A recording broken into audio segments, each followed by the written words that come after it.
الحمد لله وكفى وسلام على عباده الذين اصطفى خصوصا على سيد الرسل وخاتم الأنبياء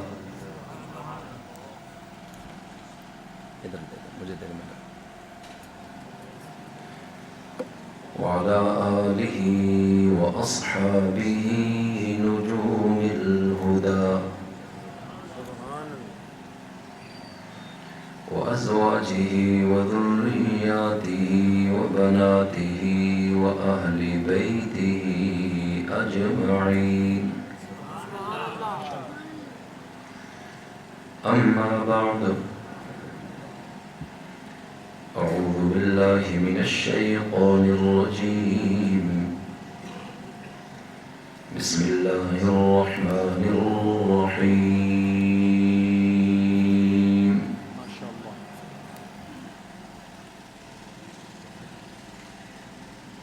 أولئك حزب الله.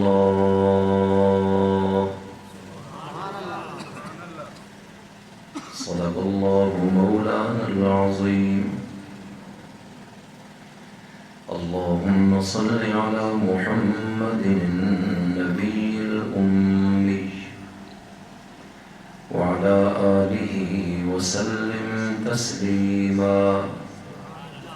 محبت سے بلند آواز سے سب مل کر درود پاک پڑھ لیجیے.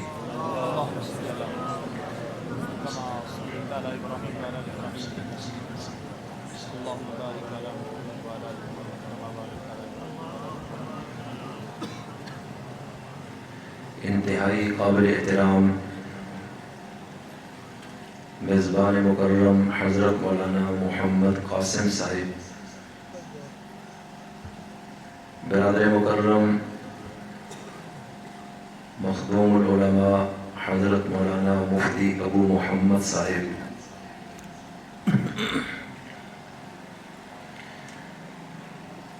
دیگر قابل احترام لائق سادہ کرام، معزز محتشم علماء کرام، برادران اسلام، عزیزان ملت، آج مورخہ 29 مئی سن 2022 کو جامع مسجد زمیندارہ تحصیل پسرور ضلع سیالکوٹ میں نگاہ نبوت کانفرنس میں میں اور آپ شریک ہیں. شہزادہ اہل سنت قاضی موتی اللہ سعیدی صاحب کی بہترین ایمان افروز گفتگو آپ سماعت فرما چکے ہیں. برادر مکرم رانا محمد تنویر غنی صاحب کے توسط سے آج پہلی مرتبہ آپ کے سامنے حاضری کا شرف نصیب ہو رہا ہے. مجھے اس چیز کا احساس ہے کہ آپ بہت دیر سے تشریف فرما ہیں. آپ کے اعضاء پر پوری طرح اس وقت تھکاوٹ اور نیند آنا چاہ رہی ہے. رات تقریباً 1:45 کے قریب کا وقت ہے اور مفتی صاحب کی انتہائی مہربانی کہ انہوں نے اپنا قیمتی وقت بھی مجھے عنایت فرمایا. میری پوری کوشش ہوگی کہ بات لمبی نہ ہو، با مقصد با عنوان گفتگو کر کے آپ سے اجازت چاہوں، لیکن اس امید کے ساتھ کہ آپ باوجود تھکاوٹ کے پوری توجہ اور انہماک کے ساتھ میری گفتگو سنیں گے اور جب بھی بات سمجھ آئی تو مل کر بلند آواز سے کیا کہیں گے؟ جن کو بات سمجھ آ رہی ہے صرف وہی بولیں، لیکن جاندار آواز میں بولیں. کیا کہیں گے؟ آپ ضرور تھکے ہیں، لیکن ہم بھی بہت دور کا سفر کر کے آئے ہیں تو مہمان کا بھی حق ہے. اس لیے کچھ وقت آپ دنیا سے نکل کر اس مجلس میں میری طرف میری خاطر متوجہ ہو جائیں. انشاءاللہ بات سمجھانے میں اور سمجھنے میں آسانی ہوگی. میرے عزیز دوستو، کانفرنس کا عنوان ہے نگاہ نبوت۔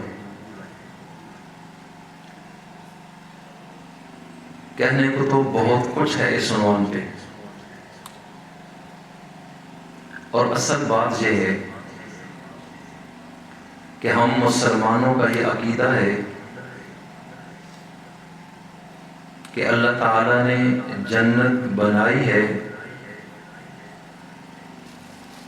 لیکن اس جنت کو آباد محمد مصطفیٰ کی نگاہ نے کرنا ہے۔ بلند آواز سے بولیں۔ پانی مانگا تھا بغیر برف کے، تازہ، کافی دیر سے۔ حضرت ٹھنڈا بالکل نہ ہو۔ توجہ، جنت بنانے والا کون ہے؟ زور سے بولو، بولو۔ لیکن اس نے اس کائنات میں اپنے سب سے لاڈلے اور محبوب نبی حضرت محمد مصطفیٰ، بلند آواز سے کہیے، مزہ نہیں آ رہا، بالکل آپ سوئے ہوئے ہیں، میں آپ کو جگانا چاہ رہا ہوں، نہیں تو میں بھی سو جاؤں گا۔ بلند آواز سے کہیے صلی اللہ علیہ وسلم۔ کھانا کھایا آپ نے؟ اوہو، پھر تو ماتم کریے پہلے۔ اب ماتم جائز ہے، کیوں حضرت؟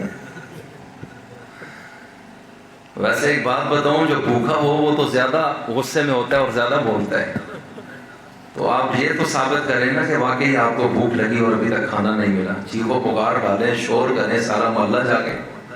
یہ کیسی بھوک ہے کہ آپ سو رہے ہیں؟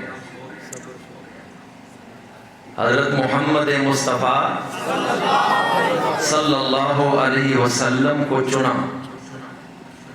قاضی صاحب نے ذکر فرما دیا، الوہیت، ربوبیت، نبوت، ساری باتوں پہ ذکر کیا۔ تو کائنات کے رب نے جنت کو بنایا،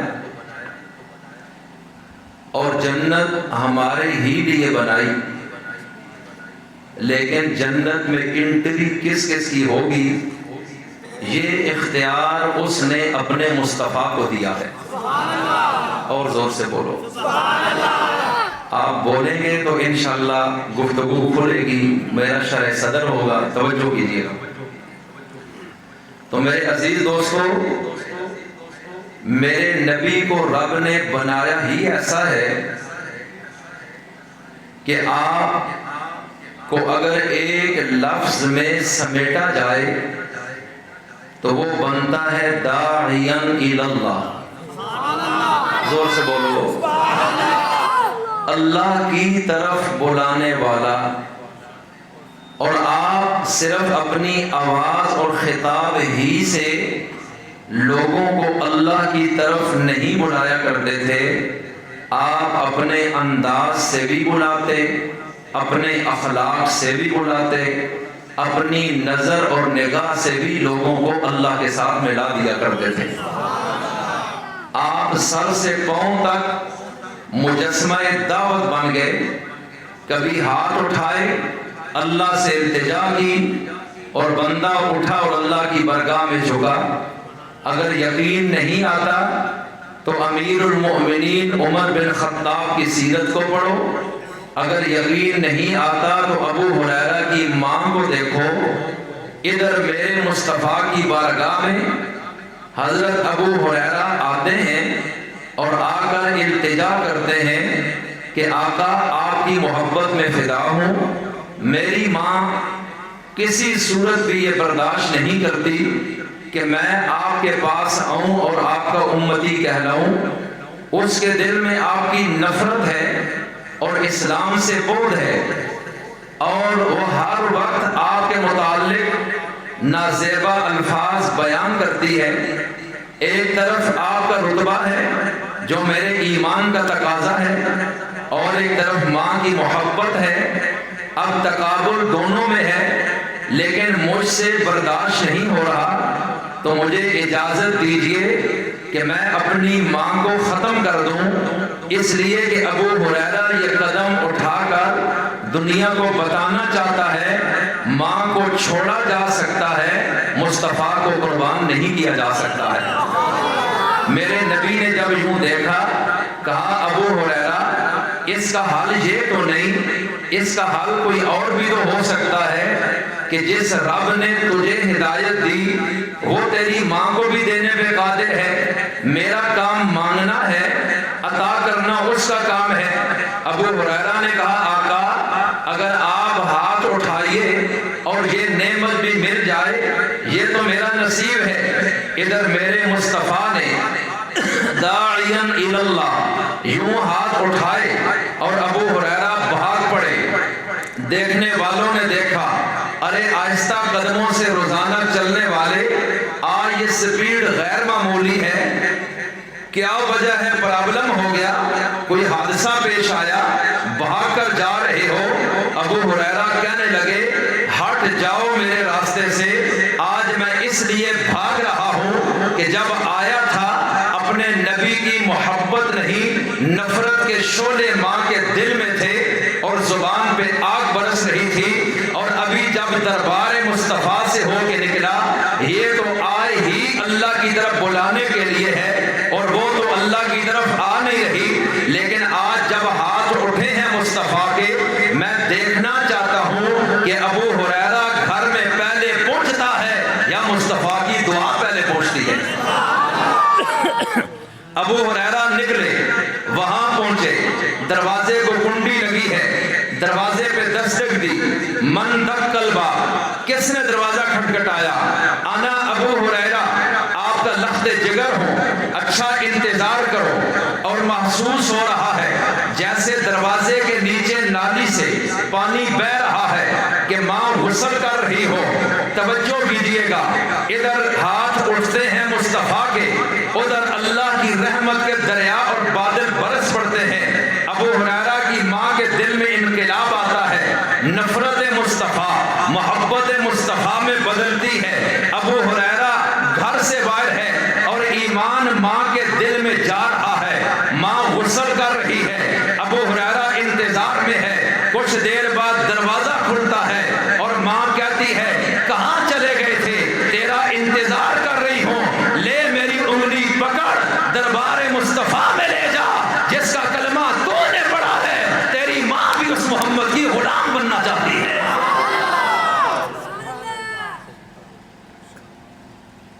توجہ، عرض کیا کرنے لگا ہوں؟ میرے رسول کو کائنات کے پروردگار نے ایسا بنایا ہے کہ جو آپ کو سنے وہ بھی میرے قریب آئے، جو آپ کو دیکھے وہ بھی میرے قریب آئے، جو آپ سے ملے وہ بھی میرے قریب آئے. آپ کو بنایا ہے اپنی رحمت کے لیے مقناطیس. جس طرح مقناطیس لوہے کو کھینچتا ہے تو مصطفیٰ تو مکہ کی گلیوں میں چلے گا، لوگ تجھے دیکھیں گے اور تجھے دیکھیں گے اور میری ربوبیت پر ایمان لائیں گے. تو مدینہ کے شہر میں جائے گا، دنیا تجھے دیکھے گی لیکن اللہ کے آگے جھکے گی. ارے تو طائف میں جائے گا، لوگ تجھے دیکھیں گے، تجھے سنیں گے، تیرے پاس بیٹھیں گے لیکن بندے میرے چلے جائیں گے. اس لیے کہ میں نے تجھے اپنا محبوب بنایا ہے، تیری وجہ سے اس کائنات کو کھینچ کر میں اپنے قدموں میں یعنی اپنے سامنے سجدے میں گرانا چاہتا ہوں. توجہ رکھیے گا. تو پھر یہ نگاہ مصطفیٰ ہے جو جس پر پڑتی چلی گئی. یہ نظر کرم ہے. وہ کیا نظر کرم تھی جس نے مردوں کو مسیحا کر دیا. اللہ قرآن میں کہہ رہا ہے من قبل لفی ضلال مبین. ارے پسرور کے مسلمان میرے جملے کو ضائع نہ کرنا. میں عرض کرنا چاہتا ہوں جن کے بارے میں اللہ قرآن میں ایک جملے میں ان کے ماضی کو بیان کر چکا ہے، من قبل لفی ضلال مبین. مصطفیٰ کی نگاہ پڑنے سے پہلے یہ کھلی گمراہی میں تھے. میں مصطفیٰ کے پاس آنے سے پہلے شرک میں ڈوبے تھے، یہ کفر کی تاریکیوں میں ڈوب گئے تھے، یہ ظلم و بربریت کا علامت اور نشان بنے تھے، یہ بچیوں کو زندہ زمین میں درگور کرتے تھے، یہ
اب آئیے ایک حوالہ دینے لگا ہوں، ذرا غور کیجئے گا ان لوگوں میں کیا تھا۔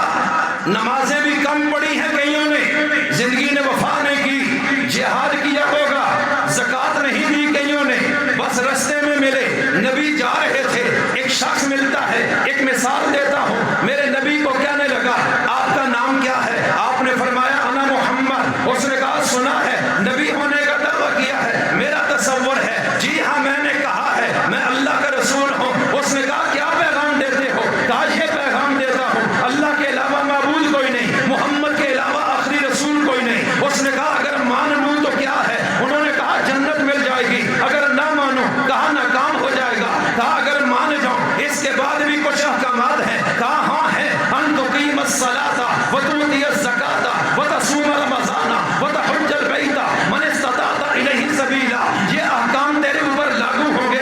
اس نے کہا اچھا اگر ابھی کلمہ پڑھ لو تو پھر کہاں جا رہے ہو؟ کہا جہاد کرنے جا رہا ہوں اللہ کے نظام کو غالب کرنے کے لیے۔ اس نے کہا میں کلمہ پڑھ لوں، میں نے تو کوئی عمل نہیں کیا ہے اور آپ کی نظر پڑی ہے، میں آپ کی صحبت میں آتا ہوں اور یہیں سے آپ کے ساتھ چلتا ہوں اور جہاد کرتا ہوں، تو میرے لیے کیا ہے؟ فرمایا شہید ہوگا پھر بھی جنت ہے، غازی ہوگا پھر بھی جنت ہے۔ کہا پچھلے گناہوں کا کیا بنے گا؟ زندگی میں شرک کیا ہے، گناہ کیے ہیں، ظلم کیا ہے، معصیت کی ہے، بربریت کی ہے، اللہ کا باغی بنا ہو۔ کہا میری نظر پڑی ہے، میرے پیغام کا معنی ہے، بس میری گارنٹی ہے، پچھلے سارے معاف ہیں۔ اس نے کہا وعدہ ہے، بات پکی ہے، کہا بالکل پکی بات ہے، اس زبان سے نکلے ہوا یہ پتھر پہ لکیر ہوتا ہے۔ اس نے کہا پھر ہاتھ آگے کرو، ابھی بیٹھ ہوتا ہوں اور گواہی دیتا ہوں اللہ کے علاوہ کوئی معبود نہیں ہے، محمد آخری رسول ہے اور وہیں سے چلتا ہے۔ نماز ایک نہیں پڑھی ہے، روزہ ایک نہیں رکھا ہے، زکوٰۃ نہیں دی ہے، صدقہ نہیں دیا ہے، نوافل نہیں پڑھے ہیں، کوئی اور کام نہیں کیا ہے، بس وہیں سے چلتا ہے اور میدان جہاد میں پہنچتا ہے، میرے نبی کا سپاہی بن کر کھڑا ہوتا ہے، ابھی چند منٹ کا صحابی ہے اور میدان میں مسلمان فاتح بنتے ہیں۔ میرے نبی نے کہا ارے دیکھو کون کون شہید ہوا، کون کون زخمی پڑا ہے، ارے مسلمانوں یہ سب جا کر دیکھتے ہیں۔ ایک صحابی آ کر کہتا ہے آقا وہ جو رستے میں ابھی ملا تھا وہ تو کٹا ہوا ہے، لہو نکل گیا ہے، جسم کے ٹکڑے ہو گئے ہیں، اس دنیا سے نکل گیا ہے۔ میرے نبی نے کہا لوگوں اگر کسی نے جنتی دیکھنا ہے میرے اس صحابی کا دیدار کر لے۔ ابن حجر اسقلانی اس موقع پر تڑپ کر کہنے لگے ارے مسلمانوں آؤ میں تمہیں بتاؤں اہل سنت کا کیا نظریہ ان کے بارے میں جن کو نگاہ مصطفیٰ نے ارے عرب کے خاک سے اٹھا کے کیمیا بنا دیا، جن کو ذرے تھے آفتاب بنا دیا، ارے جو بکھرے تھے ان کو متحد کر دیا، ارے جو جاہل تھے ان کو عالم بنا دیا، ارے جو غیر تربیت یافتہ تھے ان کو کائنات کا امام بنا دیا، ارے جو تحت الثری میں تھے ان کو اوج ثریا پہ پہنچا دیا، ارے جو انسانیت کے لیے باعث آر تھے ان کو رشک ملکوت بنا دیا، جن کو خلیفۃ اللہ فی الارض کا مستحق بنا دیا۔ ارے توجہ کیجیے گا، ابن حجر کہتے ہیں لوگوں اہل سنت کا عقیدہ یہ ہے نگاہ مصطفیٰ میں، صحبت مصطفیٰ میں رب نے جو کمال رکھا ہے وہ ہمارا عقیدہ ہے۔ کیا ہے؟ توجہ رکھیے گا، آج ہم یہ کہتے ہیں صحابہ کے بعد تابعی اول سے لے کے قیامت تک آنے والے مسلمان جتنے بھی ہیں، چاہے اولیاء ہو، مجاہدین ہو، مبلغین ہو، محدثین ہو، فقہا ہو، تجار ہو، بڑے بڑے سخی ہو، صاحبان علم ہو، رستے میں اللہ کے رستے میں شہید ہونے والے ہو، ارے اللہ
یہ کمال ان میں نہیں تھا، یہ کمال میرے مصطفیٰ میں تھا۔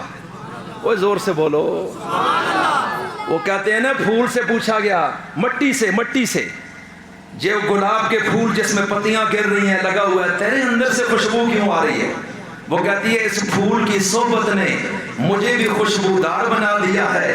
میں نے صحابہ سے پوچھا، مولویوں سے بھی آگے نکل گئے، پیروں سے بھی آگے، شیخ الحدیثوں سے بھی آگے، بڑے بڑے مجاہدوں سے بھی آگے، بنی اسرائیل کے 500 سال بے ریا عبادت کرنے والے عبادت گزاروں سے بھی آگے نکل گئے۔ ابو ہریرہ آخری 4 سالوں میں آ کر مسلمان ہوئے اور 4 سالوں میں وہ رتبہ ملا پوری امت کو اور ساری امتوں کو کراس کر گئے۔ یہ کیا ہو گیا ہے؟ اور آخری لمحے بھی جو شخص آیا، نبی کو دیکھا، کلمہ پڑھا، کلمے میں روح نکل گئی ہے، اس کے بعد اس نے کوئی ایسا کام نہیں کیا جس سے ایمان اس کا غائب ہوا ہو، ختم ہوا ہو۔ تو پھر میں نے پوچھا ارے یہ کیا کمال ہے؟ وہ کہنے لگے یہ ہمارا کمال نہیں ہے، یہ کمال اس مصطفیٰ کی نظر میں ہے جس کو اللہ نے بنایا اس لیے تھا کہ وہ داعی اللہ تھا، وہ ہمیں دیکھتا تھا تو ہم اللہ سے جڑتے تھے، وہ ہمیں اشارہ کرتا تھا ہم اللہ کی طرف جڑتے تھے۔ اور میرے نبی کی نگاہ کیسی ہے؟ میرے نبی نے فرمایا ارے دنیا کے لوگوں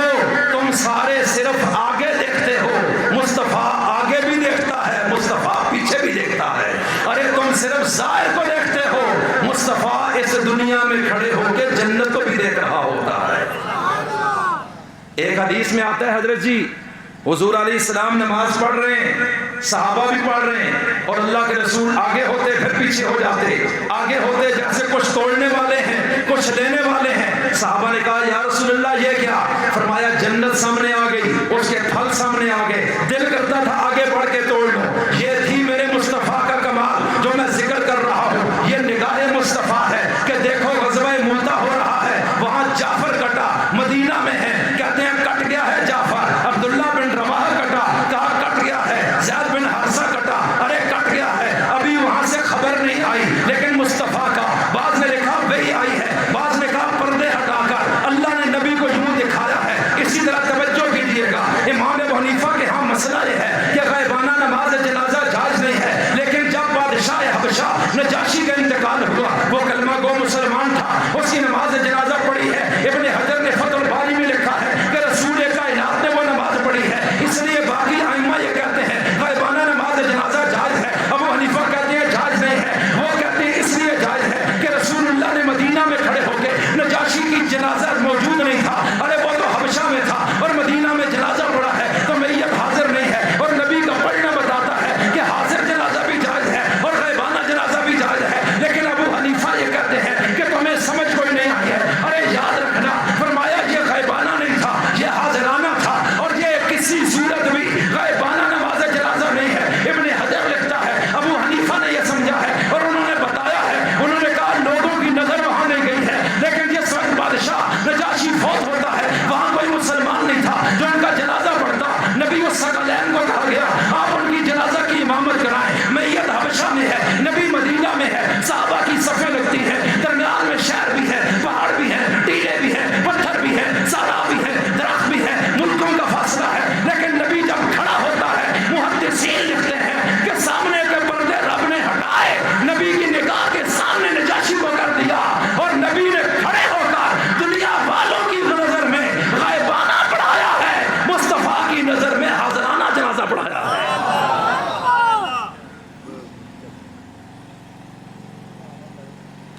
ابن حجر کا ایک اور حوالہ دے رہا ہوں، فتح الباری میں موجود ہے کہ جب میرے نبی معراج کا سفر کر کے آئے، صبح آ کر اطلاع دی کہ میں آج رات مکہ سے چلا مدینہ پہنچا، مدینہ سے فلسطین چلا گیا، بیت المقدس میں نبیوں کو مل کر نماز پڑھائی، امامت کی، وہاں سے میں آسمانوں کی طرف چلا، آسمانوں پر فلاں فلاں نبیوں پیغمبروں سے ملاقات ہوئی، فلاں فلاں فرشتے سے ہوئی، پھر میں عالم لاہوت کی طرف اکیلا چلا، پھر رب کائنات سے ہم کلام ہوا، اور پھر میں واپس آ گیا، اور جب واپس آیا تو وضو کا پانی چل رہا تھا، رکا نہیں تھا، ارے کنڈی ہر رہی تھی، ابھی جمی نہیں تھی، ارے بسترے سے نکلا، گرمائش ابھی بھی کچھ تھی، گویا کہ اتنے مختصر وقت میں کائنات کا سب سے بڑا سفر کر کے میں واپس پہنچ آیا۔ یہ میرا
میرے بھائیوں توجہ،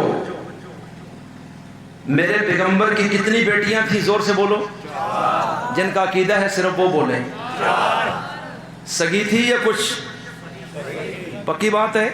یا کوئی مسئلہ اور تو نہیں ہے؟ تھوڑا سا یہ بھی یاد رکھنا، میرے نبی کی سگی اور حقیقی بیٹیاں کتنی تھیں؟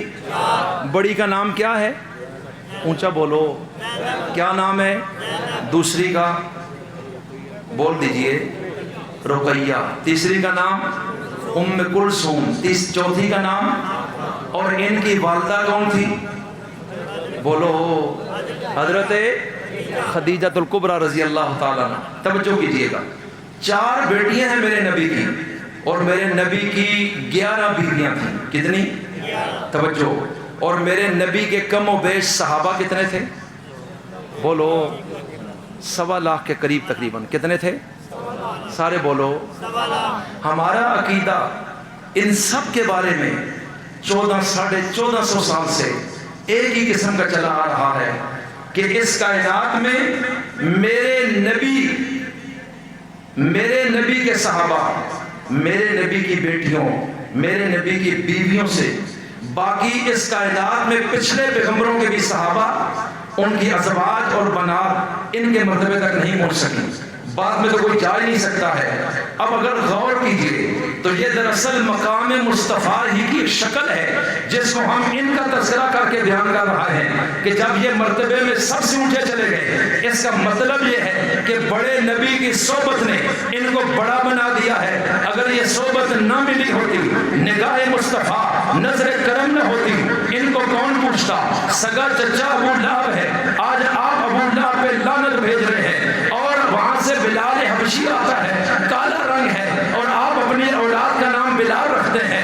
یمن سے صہیب آتا ہے، اور آپ اس کا نام یہ روم سے، اور اسی طرح عمار بن یاسر اور یعال یاسر یہ یمن سے آتے ہیں، غریب لوگ ہیں، اور آپ ان کے ناموں پہ نام رکھتے ہیں، ان سے محبتیں کرتے ہیں۔ کوئی منڈیوں میں بک کے غلامی سے بعد میں آزاد ہوا، اور کئی منڈیوں میں بکتے رہے، وہ غلام تھے، رنگ کے کالے تھے، معاشرے میں ان کی ویلیو بھی نہیں تھی، اپنا گھر بار بھی نہیں تھا، اور لوگ ان کو اہمیت بھی نہیں دیتے تھے، لیکن آج تک آپ نے اتنی اہمیت ان ہستیوں کو دی ہے۔ اگر کوئی ان کی عزت پہ انگلی اٹھائے، آپ انگلی کاٹ دیتے ہیں، اگر کوئی زبان کھولے، آپ زبان کاٹنے کو تیار ہو جاتے ہیں، آپ کے ماں باپ کو کوئی گال دے، آپ اس سے صلح کا جرگہ کر لیتے ہیں، لیکن اگر کوئی ان کے بارے میں بکواس کر دے، آپ جلوس نکالتے ہیں، آپ روڈ بلاک کرتے ہیں، آپ جیلوں میں جاتے ہیں، آپ عدالتوں کے چکر لگاتے ہیں، آپ اس کے ساتھ صلح کے لیے اگری نہیں ہوتے۔ میں پوچھتا ہوں، آپ کے دلوں میں اتنا بڑا مرتبہ یہ کیوں پیدا ہو گیا ہے؟ اس لیے کہ آپ اپنے نبی کے عاشق ہیں، تو پھر نبی نے جن سے محبت کی ہے،